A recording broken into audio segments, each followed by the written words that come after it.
नमस्कार, बहुत स्वागत है आपका। आप देख रहे हैं आपकी बात छत्तीसगढ़। आपके साथ मैं हूं अभिलाष मिश्रा। छत्तीसगढ़ में नगरीय निकाय चुनावों में कांग्रेस ने शानदार जीत दर्ज की, लेकिन क्रॉस वोटिंग ने कांग्रेस के मुंह से जीत का स्वाद छीन लिया।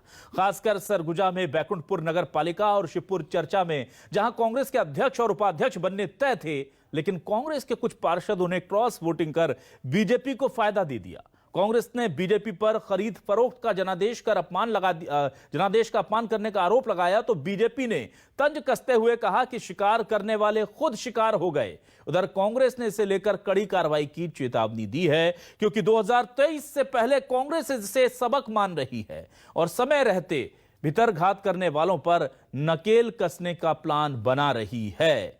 कौन है कांग्रेस के गद्दार, और अगर ऐसे ही रहा तो 2023 में कैसे होगी कांग्रेस की नैया पार? बड़ा सवाल है, इसी पर करेंगे आज आपकी बात।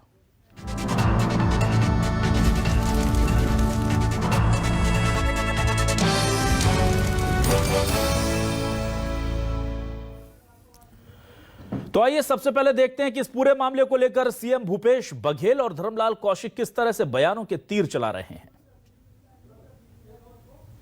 देखिए, कार्यकर्ताओं की मेहनत से हम सभी निगमों में और नगर पालिका नगर पंचायतों में जीते, और कुछ लोग यदि इस प्रकार से उनके पार्टी विरोधी गतिविधियों के कारण से इस प्रकार से रिजल्ट आए हैं, तो जिम्मेदारी तो तय करनी होगी और उस पर कार्रवाई भी होनी चाहिए। अब मैं समझता हूं कि प्रभारी जी आ रहे हैं और संगठन के जो प्रमुख हैं हमारे मोहन मरकाम जी, निश्चित रूप से संज्ञान लेके कदम उठाएंगे। क्या है, शिकार करने वाले शिकार हो गए। हमेशा इस प्रयास में कांग्रेस लगी रहती है और इसी कारण उन्होंने मतगणना से लेकर के अभी चुनाव तक के सारे चीज़ों को ओपन ये रखा कि कैसे गड़बड़ियाँ की जा सकती है, लेकिन कभी कभी उल्टे दांव पड़ता है। और ये वहाँ के पार्षदों का जो आक्रोश रहा है कांग्रेस को लेकर के, और इसके बाद में जो अपना मत उन्होंने दिया है, तो मैंने इसलिए कहा कि हमेशा ये शिकार करते रहे हैं, लेकिन इस बार खुद शिकार हुए हैं, इससे उनको सबक लेनी चाहिए।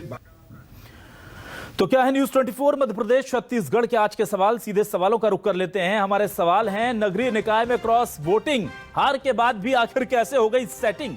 ये बड़ा सवाल है। सरगुजा में कांग्रेस के साथ दगाबाजी, पार्टी के खिलाफ किसने वोटिंग की, कौन है? सिंहदेव के इलाके में कांग्रेस के साथ खेला, महज संयोग या जानबूझकर छला? छत्तीसगढ़ कांग्रेस में गद्दारों की भरमार, 2023 में नैया कैसे होगी पार? ये बड़े सवाल हैं जिन पर आज हम बात करेंगे। हमारे साथ दो खास मेहमान जुड़ चुके हैं। हमारे साथ कांग्रेस से महामंत्री पीसीसी अमरजीत चावला जी जुड़ चुके हैं। अमरजीत जी, बहुत स्वागत है आपका न्यूज 24 मध्य प्रदेश छत्तीसगढ़ पर। और हमारे साथ से बीजेपी के वरिष्ठ नेता नरेश गुप्ता जी जुड़ चुके हैं। नरेश जी, बहुत स्वागत है आपका न्यूज 24 मध्य प्रदेश छत्तीसगढ़ पर। अब आता हूं सीधे चावला जी, सबसे पहले आपके पास। चावला जी, ये क्या खेला हो गया? चुनाव जीतने के लिए सारी दम लगा दी और उसके बाद क्या ओवर कॉन्फिडेंस हो गए थे? सरगुजा को लेकर के तो पहले से ही कहा जा रहा था कि वो यहां कुछ खेला हो सकता है, और ये बड़ा अजीब सी बात है कि खरीद फरोख्त के आरोप लग रहे हैं। अब कितनी सच्चाई है इन आरोपों में?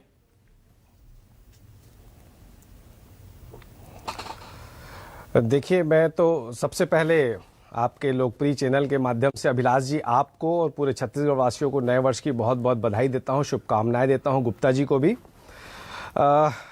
रही बात जी कोरिया जिले की बात करने के लिए, तो मैं कोरिया जिले की बात करते हुए मैं सिर्फ इतना कहना चाहूँगा कि बीजेपी को मेरा बहुत बहुत धन्यवाद कि उन्होंने बता दिया कि वो आने वाले विधानसभा चुनाव के समय तक किस किस हथकंडों को अपनाएंगे, और हमको सचेत करने के लिए अपनी जो थोड़ी बहुत कमियां या हमारी सहिष्णुता या हमारी शराफत को देखते हुए उन्होंने जो चालबाजियां की, उससे सचेत करने के लिए मैं भारतीय जनता पार्टी को बहुत बहुत धन्यवाद देना चाहूँगा।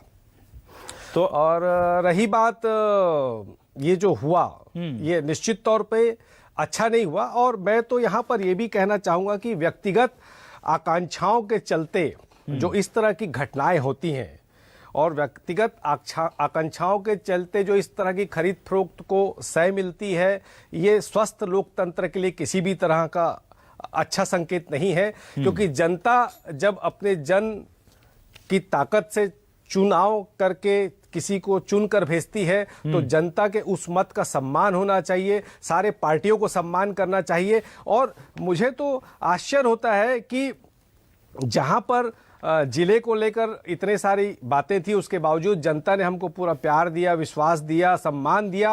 वहां पर इस तरह के खरीद फरोख्त के बारे में हमको जरा भी अंदेशा नहीं था, क्योंकि हमारी विचारधारा इस तरह की नहीं है, तो हम इस तरह की बातें कभी सोचते नहीं। पर भारतीय जनता पार्टी की विचारधारा ऐसी है, इसलिए भैयालाल राजवाड़े जो उनके पूर्व विधायक है, वो 3 दिन पहले से ही इस बात को लेकर बयानबाजी कर रहे थे। और धर्मलाल कौशिक जी कह रहे हैं ना कि शिकार करने वाले शिकार हो गए, तो हम लोग शिकार नहीं करते। ये महात्मा गांधी के विचारों पर चलने वाली पार्टी है। चाहे आसाम का मामला हो, चाहे मध्य प्रदेश का मामला हो, इस देश ने देखा है कि पिछले 7 सालों में किस प्रकार खरीद फरोख्त का काम भारतीय जनता पार्टी की टीम कर रही है। और भारतीय जनता पार्टी के लोगों ने यहाँ पे खरीद फरोख्त करके जनता का अपमान किया है। चावला जी, मुझे ऐसा लग रहा है कि ऐसा नहीं है कि आपको बीजेपी ऐसा कर लेगी, इस बात का अंदेशा नहीं था। मुझे ऐसा लग रहा है कि थोड़ा सा ओवर कॉन्फिडेंस हो गया, क्योंकि हमने तो देखा था ना कि कुछ बाहर के मेहमान यहां पर आकर के रायपुर के आसपास कहीं छत्तीसगढ़ में उन्हें बसों में लेकर के आया गया था, उन्हें ठहराया गया था, तो वो बीजेपी से बचने के लिए ही शायद कोई कवायद थी। और जब बाहर बीजेपी के बारे में ऐसे विचार रखे जाते हैं जी नहीं, तो फिर क्या अंदर भी नहीं होगा ऐसा? इसको लेकर के आप लोग कैसे बिल्कुल सोच रहे थे, कैसे निश्चिंत थे? नहीं, देखिए अभिलाष जी, मैं बहुत विनम्रता से ये कहना चाहता हूं कि जो जिस विचारधारा का होता है उसके विचार और उसकी सोच अच्छे वैसी ही रहती है। जो अच्छे लोग होते हैं वो अच्छे विचारों के साथ चलते हैं। वो हमारे वरिष्ठ नेताओं से मिलने रायपुर आए थे, स्थानीय विधायक के साथ, संसदीय सचिव के साथ, और वापस चले गए। अगर हमारे मन में जरा सा भी वो हमारे लोगों के ऊपर हमको भरोसा नहीं होता, हमको तो स्वस्थ लोकतंत्र के ऊपर पूरा भरोसा था।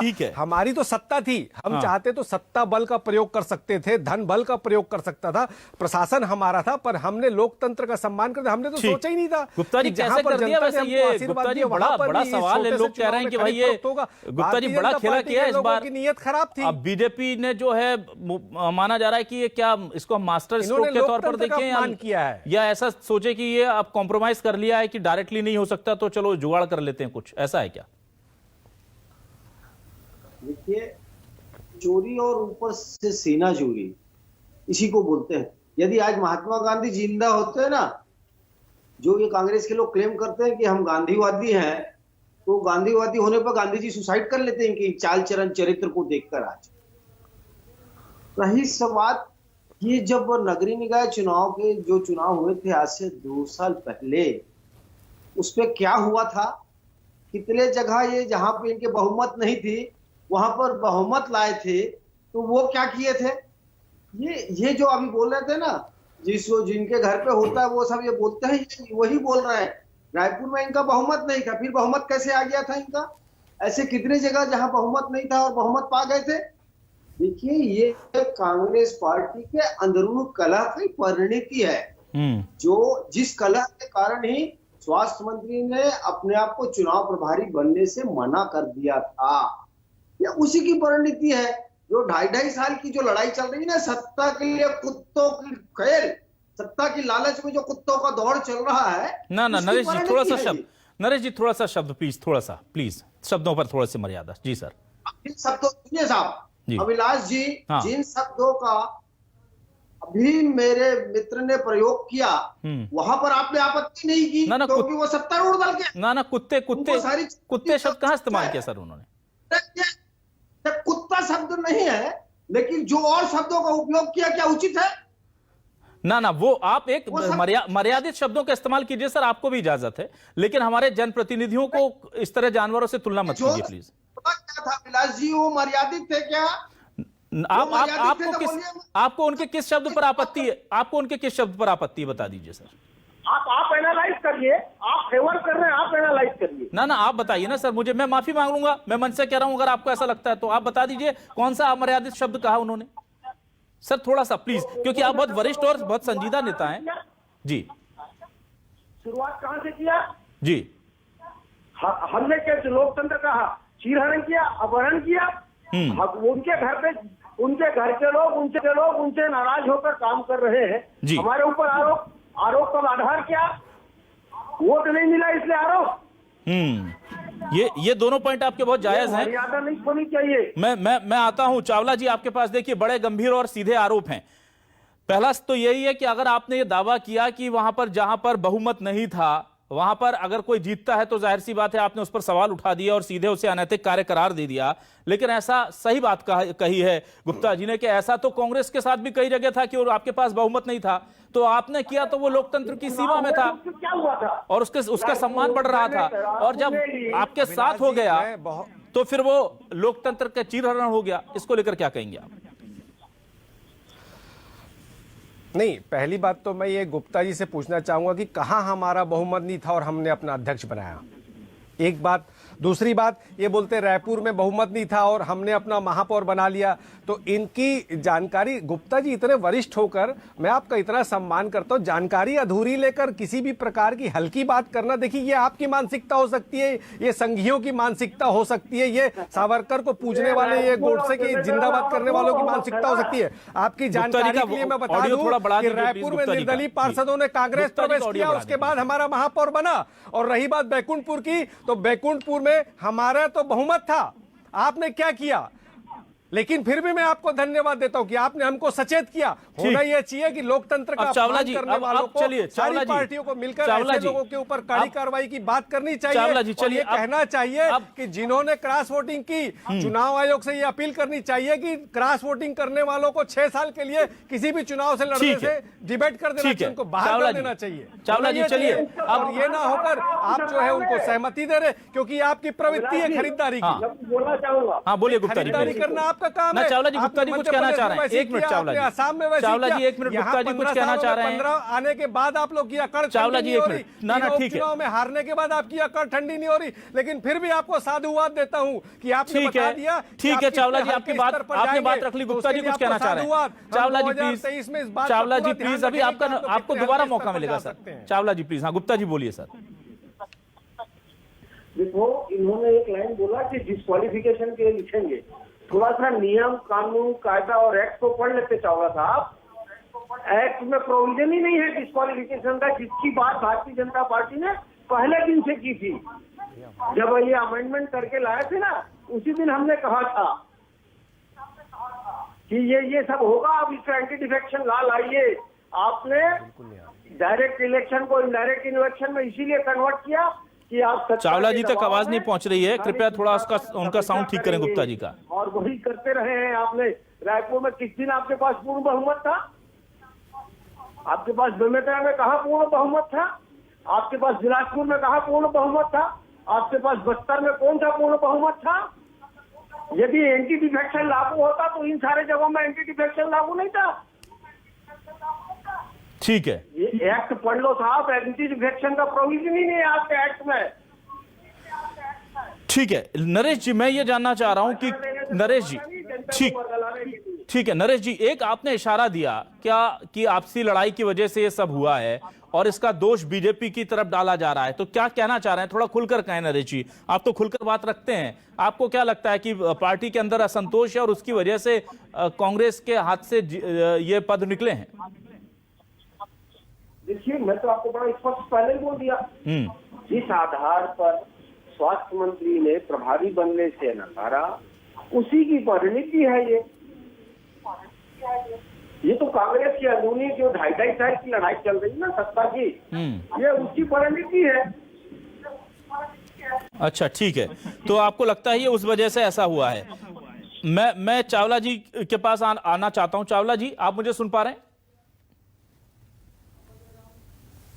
चावला जी, आप मुझे सुन पा रहे हैं? जी, आवाज कम आ रही पर आ रही है जी। चावला जी, मैं आपसे सीधा सवाल आप करना चाहता हूं सर, ये सवाल पहुंच करके वहीं आ गया है।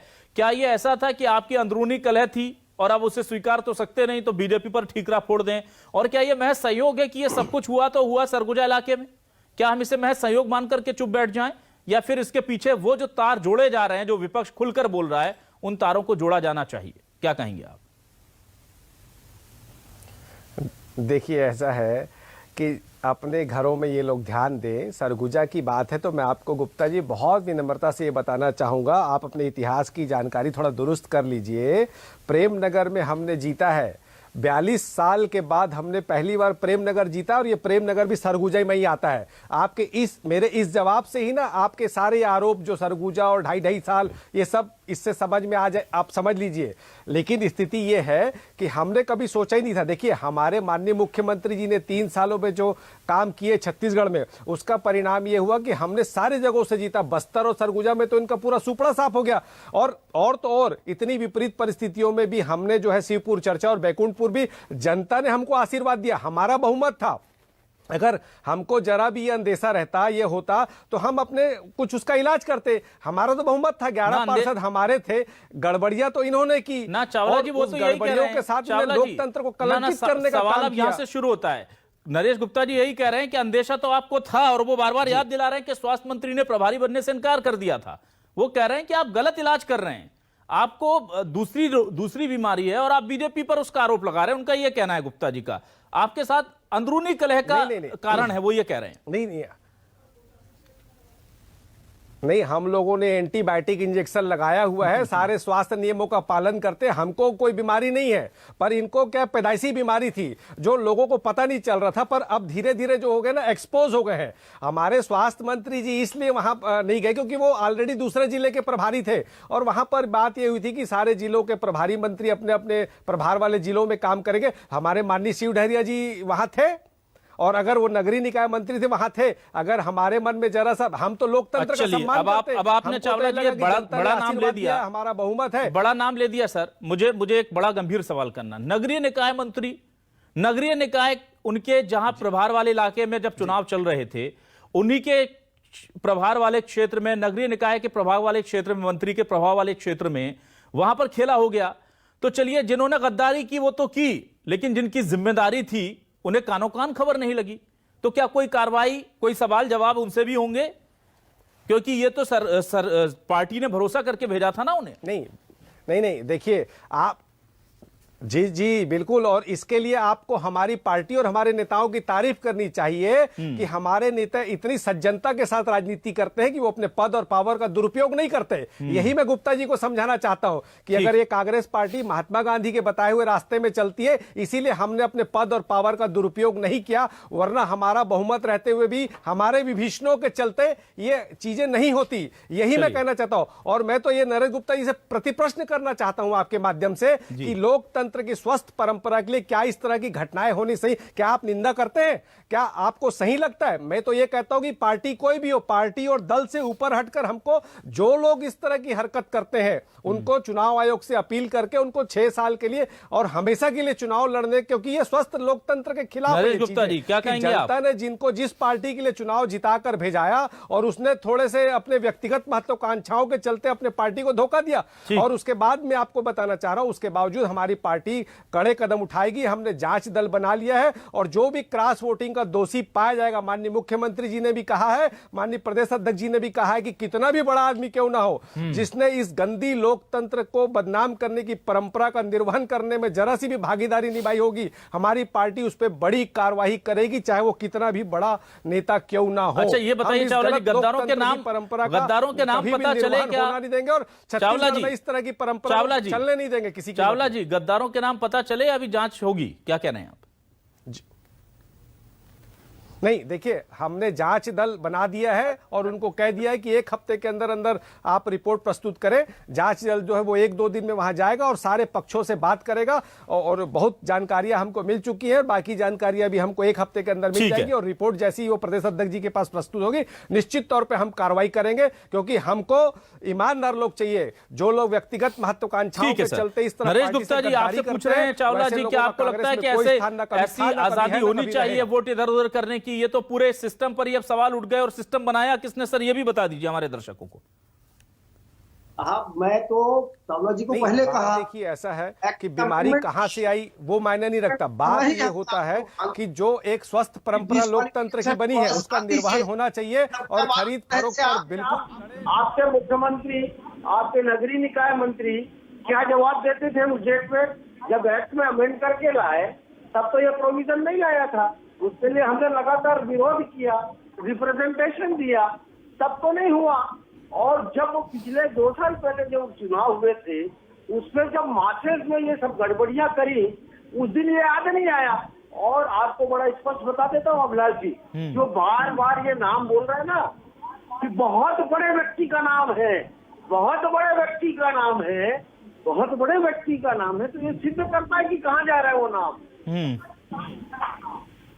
ठीक है, बहुत बड़ा व्यक्ति जो जिसका नाम है ना, मतलब कहाँ जा रहा है ये भी समझ लीजिए आप। अच्छा, अब एक चीज मुझे नरेश जी ये बताइए, सोचना था क्योंकि जब जानकारी आ गई है तो। नरेश जी, और जो दल बदल इन्होंने उस समय कराया था 2019 में, तो उसका क्या किया बाबा, उसमें क्या कार्रवाई हुई थी, उसका कुछ सोचा था क्या? आज तो एक जगह यदि तुम्हारे आंतरिक लड़ाई में एक जगह की जीत चली गई, तब तो इतनी तकलीफ है।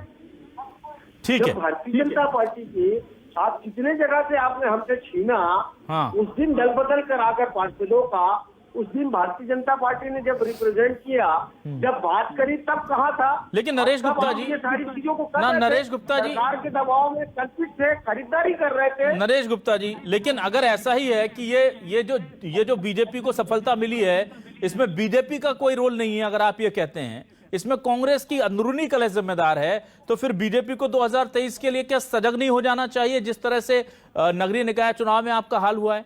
और फिर आप कहेंगे कि इस्तेमाल गलत किया पावर का, सत्ता का दुरुपयोग किया, तो फिर ये चीजें तो फिर आप कह देंगे कि विधानसभा चुनाव में भी हो गई, 2023 के आगे के, या लोकसभा में भी हो गई। तो क्या आपको लगता नहीं कि ये तो फिर आपके लिए खतरे की घंटी है, जो नगरीय निकाय चुनाव के परिणाम? जो चाहता था, मेरे मन का प्रश्न आपने पूछ लिया जी। शायद चावला जी बोलेंगे कि आपकी और मेरी अंडरस्टैंडिंग थी, जो मेरे मन का प्रश्न आपने पूछ लिया। आपको बता दूं, बड़ा छोटा छोटा एग्जांपल दे रहा हूँ जी। भिलाई में क्या हुआ, विधायक गनमैन और एक कांग्रेस के प्रत्याशी के साथ स्ट्रांग रूम में कैसे घुसे, कोई FIR हुई उस स्ट्रांग में घुसने वाले विधायक पर? स्ट्रांग रूम में सिक्योरिटी मैन के साथ, और पार्षद प्रत्याशी भी, जिसको शायद सब लोग चावला जी का ऑडियो दे दें प्लीज। आप झूठ बोल दोगे, आप झूठ बोल दोगे, ऐसा बोलेंगे कि ऐसा हुआ ही नहीं है। दूसरी बात, आप पूरे प्रदेश में काउंटिंग टेबल पर CCTV कैमरा नहीं था, इससे बड़ा माहौल क्या करोगे? 370 वोट डलते हैं, 371 का काउंटिंग होता है, भारतीय जनता पार्टी का प्रत्याशी 2-3 वोट से चुनाव हारता है। चावला जी, ना ये आरोप तो सर आप लगाते हैं। मैंने नरेश गुप्ता जी ये पहले ही कह दिया कि आप ये आरोप लगाएंगे। मेरा सवाल ये है, तो क्या इस आरोप की आड़ में आने वाले विधानसभा चुनाव, लोकसभा चुनाव सब इसी तरह से बीजेपी से दूर हो जाएंगे, उनके नतीजे?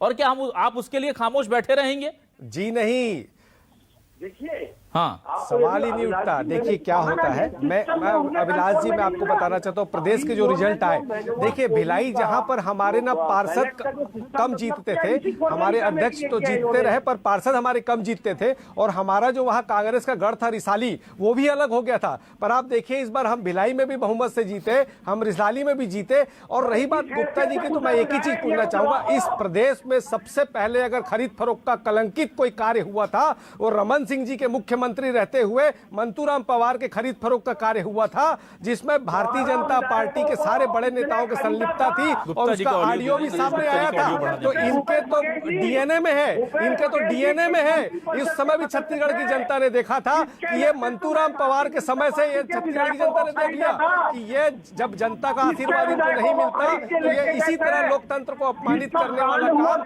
अपने धन बल का जो उपयोग करके ये जनता के आशीर्वाद से प्राप्त जो जनबल की ताकत होती है उसको कमजोर करने का प्रयास करते हैं। आप बताइए, मंतूराम पवार कांड हुआ था, ठीक है सर, खरीद फरोख्त तो ऐसा है, किसकी बातचीत थी? खरीद फरोख्त तो ऐसा है लोकतंत्र में, देश की या प्रदेश की ऐसी हो गई है कि जब हम कर रहे हैं तो मन बदल गया, और जब कोई दूसरा कर रहा है तो पैसे दे करके खरीद फरोख्त हो गई। ये बहुत ऐसे जुमले हैं जो कि बहुत रियायत दे देते हैं हमारे नेताओं को, चाहे ईवीएम पर दोषारोपण हो, चाहे खरीद फरोख्त को लेकर के मन बदलना, विचारधारा नहीं है, उनका सम्मान नहीं है, कार्यकर्ता हमारे घर आए हैं, दिल के दरवाजे खुले हैं, आ जाइए, ये तमाम बातें हम सुनते रहे हैं। और लोकतंत्र में मुझे लगता है कि अब जनता भी परिपक्व हो गई है, सब सुनते समझते। लेकिन अगर कोई खेला बीजेपी ने किया है तो फिर कांग्रेस के लिए बहुत बड़ी चुनौती है। बीजेपी ने नहीं किया है और ये अंदरूनी कलह से हुआ है तो उससे भी बड़ी चुनौती है। अब सीधा सवाल कांग्रेस पर है, सीधी जिम्मेदारी कांग्रेस पर है कि वो अपने घर के इन गद्दारों को ढूंढे और उन्हें कैसे सबक सिखाती है। लेकिन सवाल यह है कि कई बार अनुशासन का ज्यादा डंडा कार्यकर्ताओं में बहुत ज्यादा बागीपन भी भर देता है। ऐसा ना हो कि एक दो कार्रवाइयां हों और उसके बाद ऐसे मामले कांग्रेस के सामने बढ़कर सामने आने लगें। इस वक्त बीजेपी जो है वो कंफर्टेबल पोजीशन में है। चुनाव में भले ही स्थिति खराब थी, लेकिन चलो अंत भला सो सब भला टाइप्स ऑफ कह करके नरेश गुप्ता जी और उनकी पूरी टीम थोड़ा सा संतोष कर सकती है, लेकिन नतीजों ने बता दिया है कि बीजेपी को आने वाले वक्त तक सोना नहीं चाहिए, क्योंकि आरोप लगा भर देने से कि चुनाव को प्रभावित किया, खरीद फरोख्त कर ली, प्रशासन का दुरुपयोग कर लिया, ऐसे करने से ना तो लोकतंत्र का सजग विपक्ष ही अपने अधिकारों के साथ, अपनी जिम्मेदारियों के साथ हक उसका अदा कर रहा है, और ना ही वो आने वाले भविष्य के लिए अपनी संभावनाएं बना रहा है। बहुत बहुत शुक्रिया अदा करना चाहूंगा अमरजीत चावला जी आपका, नरेश गुप्ता जी आपका। दोनों से हम यही उम्मीद करेंगे कि आने वाले वक्त में खरीद फरोख्त के को लेकर के जिस तरह से आप दोनों उन चीजों को गलत बता रहे थे, देखते हैं कि आपकी पार्टियों में आने वाले वक्त में ऐसी चीजें होती हैं या नहीं, और अपनी पार्टी फोरम के स्तर पर आप अपनी बातें इसी तरह वहां रखते हैं या नहीं। बहुत बहुत शुक्रिया हमारे दर्शकों का भी इस पूरे डिबेट में जुड़ने के लिए। नमस्कार।